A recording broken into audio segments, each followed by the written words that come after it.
Hello everyone, কেমন আছো তোমরা সবাই? আশা করি সবাই খুব ভালো আছো আর আমিও অনেক অনেক ভালো আছি।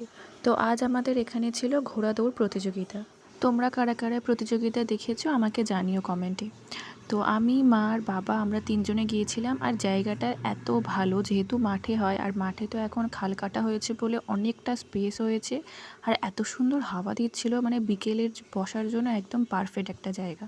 তো যাওয়ার সঙ্গে সঙ্গে তো আমরা খেয়েছিলাম এই কুলফি আইসক্রিমটা, তার কিছুক্ষণ পর খেয়েছিলাম এই বাদাম আর মুগ ডাল ভাজা।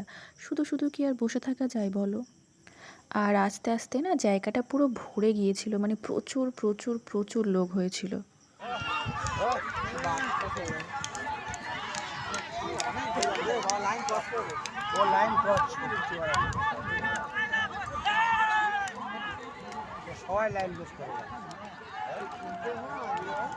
তো এইভাবে মোট ৪ বার হয়েছিল।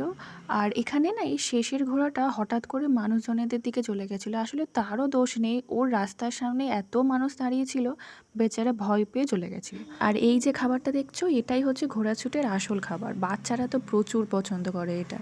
তো প্রতিযোগিতা হয়ে যাওয়ার পরও আমরা বসেছিলাম, সন্ধে হয়ে আসছিল, কিন্তু এত ভালো লাগছিল, এত ভালো হাওয়া দিচ্ছিল। আর এখন তো যা গরম পড়েছে সবাই জানো। তো অনেকেই প্রায় বসেছিল মাঠের মাঝখানে, আমরাও বসেছিলাম অনেকক্ষণ। তো আগেই তো বললাম শুধু শুধু কি আর বসে থাকা যায়, তো ওই জন্য বাবা চানা মুড়ি আর চানা এনে দিয়েছিল। আর এটা এত ঝাল ছিল, যাই হোক কিন্তু ভীষণ টেস্টি ছিল। তারপর আমরা মেলার ভেতরে গিয়েছিলাম, আর তখনই না বাজি ফাটছিল, এত ভাল লাগছিল দেখতে। মেলাতে গিয়েই আমরা আশপাশটা ঘুরে তারপর গিয়েছিলাম একটা রোল চাউমিনের দোকানে। তো সেখান থেকে খেয়েছিলাম ১ প্লেট মোমো আর একটা ললিপপ, দুটো বেশ ভালোই ছিল।